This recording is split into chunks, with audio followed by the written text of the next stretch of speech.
Täällä taas alkaa kuvaa tulemaan.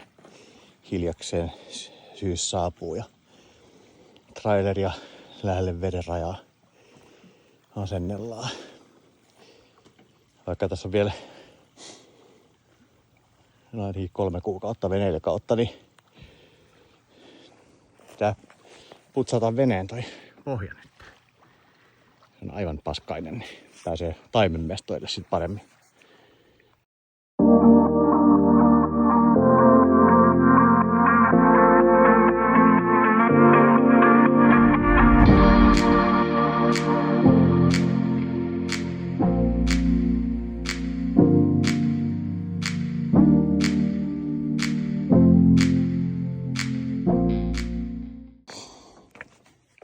Niin, vene on ylhäällä ja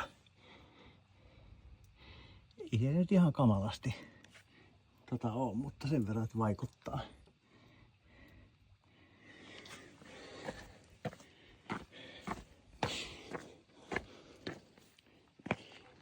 Ja toinen puoli, joka on ollut niinku varjon puolella.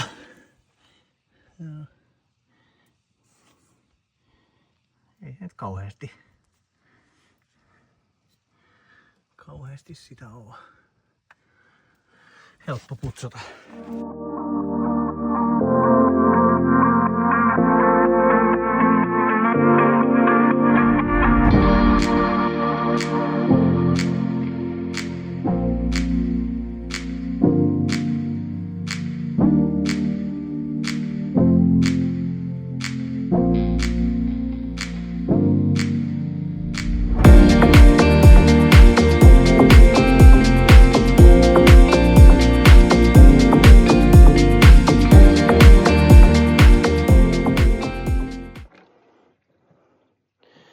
No niin, homma aika valmis nyt. Vähän pohjamaalia tuolta liukeni. Joutui ryömiä tuo alla, mutta helpoiten lähti hanskoilla hankaamalla kyllä. Siellä käy vähän ajamassa, niin en tiedä näkyykö tästä, mutta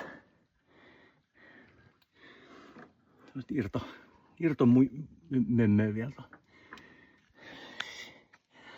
Semmosta. Pikku homma.